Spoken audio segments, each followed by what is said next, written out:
All right, hello everyone. In this video, we're going to wrap up our module that is covering spatial data using the SF package. And so far we've been plotting SF objects and attributes using the SF function plot, which works really nicely. But ggplot2, which is a plotting package that we've worked with quite a bit this semester, works really well with SF objects. There is a geom in ggplot2, which is geom underscore SF, which is specifically made to create graphics for SF objects. And this works really for most of the cases that we're dealing with. ggplot does a really, really nice job of creating the plots. And it's an ecosystem that we're already familiar with, and it's really customizable. And we can use the familiar grammar of like adding on our layers and mapping things to different attributes. There might be some situations where ggplot2 doesn't do as nice of a job as the plot function. You might need to wrangle the SF object a little bit to put it into a form which ggplot handles better. But most of the time, this works really well. And for the examples that we're going to do in this video, we're not going to have any issues. Our SF object COVID underscore US is going to work just well with ggplot2. So if I want to create a plot of an SF object, then I just input the data into the ggplot argument, and then I can add a SF geom layer to that. And then if we want to specify additional features like changing the color or the line type or the fill, we can do that in the aesthetics if we want to. But here I want to just create a plot of just the COVID US SF object. We haven't specified any attribute. And so the default is it plots the geometric list column. It plots all of our geometric objects. So here we've already removed Alaska and Hawaii. So that's why we have a zoomed in view of the continental US. And this is like our blank canvas for our ggplot object. So we've got the US, nothing is color coded. By default, it did add axes, and we can see the latitude and longitude on the X and Y axes, which is nice. And so we could use the same old, labs and themes and other ideas to update the plot and format it differently. So all of our skills from ggplot2 we can now carry over here rather than worrying about like all of the names of the arguments that we need to enter into the plot function in the SF package. So this does a really nice job. If we want to create a choropleth map, so in other words, color code different regions based on some variable that's associated with those regions, then we can map an aesthetic into the ggplot. So I've got my COVID underscore US data, and then I just pick the attribute that I want to use as my fill color. So here I can use the death rate per 100,000, which we defined. We created that additional variable in the previous video. And now I've got my data. I've mapped one of the attributes to the fill attribute, to the fill aesthetic. And then I add my geom SF layer to that.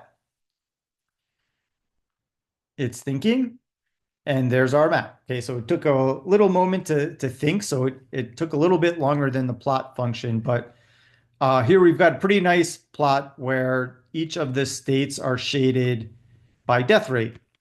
And maybe it's intuitive or not, I don't know, but this has states with lower death rates shaded dark, and it has states that had higher death rates shaded light. So New Jersey is the lightest state. It had the highest death rate. It looks like Vermont is the darkest state. It had the lowest death rate. And this is using a continuous gradient here as opposed to like indicating a number of breaks that we want to do. So this is a continuous color shading. If we want to adjust the palette, we can do this in a couple of different ways. So maybe I want to use the Viridis palette and I want to set the color scale then for that. So here I'm just using the same initial plot, but now I'm going to add a color layer to it. And the function that I want to call from the color space package, so here we're using the color space package, and I haven't loaded that package. That package should be installed, but if I want to call in a function from that package without loading everything in that package, then I can use the : syntax. So I could do color space. That's the name of the package, which is installed but not loaded, : and then I can enter the name of the function from that package. So here I'm calling in just the scale fill continuous sequential function from the color space package. And the only argument I need to indicate here would be which palette from the color space package I want to use. And here I'll use the Viridis package. And this is what was created. And again, we're using like a continuous color scale gradient over here. And this maybe looks a little bit nicer. It's going to be more friendly for colorblind people. And it is also going to be print nicely in black and white. And here we've got like yellowish means low death rate and purple means larger death rate. So New Jersey is now colored in purple. We can also change the color palette using ggplot2's built-in scale fill Viridis function. So ggplot2 is now equipped to use this Viridis color palette. Here's the function that we can use to call that in: scale underscore fill underscore Viridis underscore C. And then we enter the color palette that we want to use, which is the Viridis palette.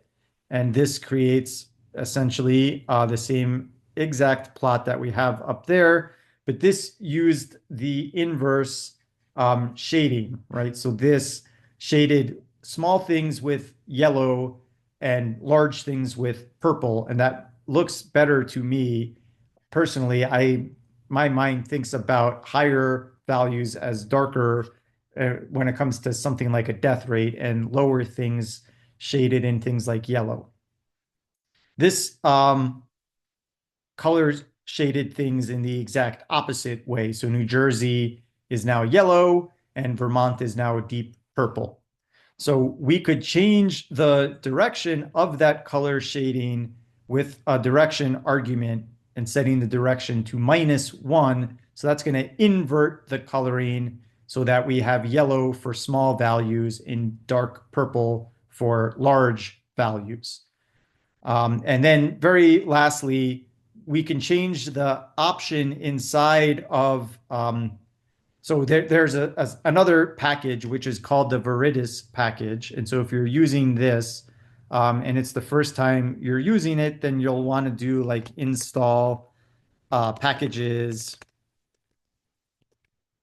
and then the Viridis package.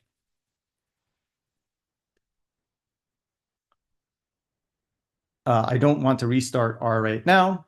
This loaded the package, and now I can call in the scale fill Viridis function from the Viridis package, and I'm calling this in with the double colon method.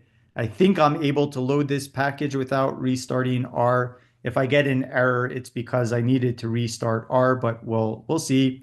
And this has the qViridis color palette that I can set using the option of E. Okay, so that works. So that did load up the Viridis package. So for those that are working with this in Posit Cloud, I've already loaded the Viridis package, so you won't have to load it. If you're working on your desktop computer or laptop or whatever, you're running this locally on your computer, and you've never installed the Veridis package, you'll have to run that install packages command in the console. But now here's a nice plot using the QVidis color palette. Okay, so that is a wrap on our module with spatial data. I just want to point out that there are some additional resources at the end. I think you've learned enough to get you going in plotting spatial data with SF. It's really robust. It's a deep rabbit hole that you can jump down. So there are some additional resources here if you want to explore this package some more. The SF documentation is pretty thorough, and there are some additional books here. Geocomputation with R by Robin Lovelace is a nice book that gets into lots of stuff we haven't talked about. And there is a second book linked down here, Spatial Data Science with Applications in R.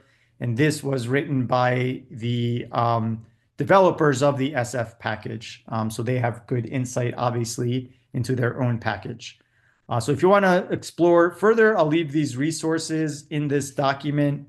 Otherwise, I think you've learned enough to get going. So have fun visualizing your spatial data with SF. Thanks, everyone.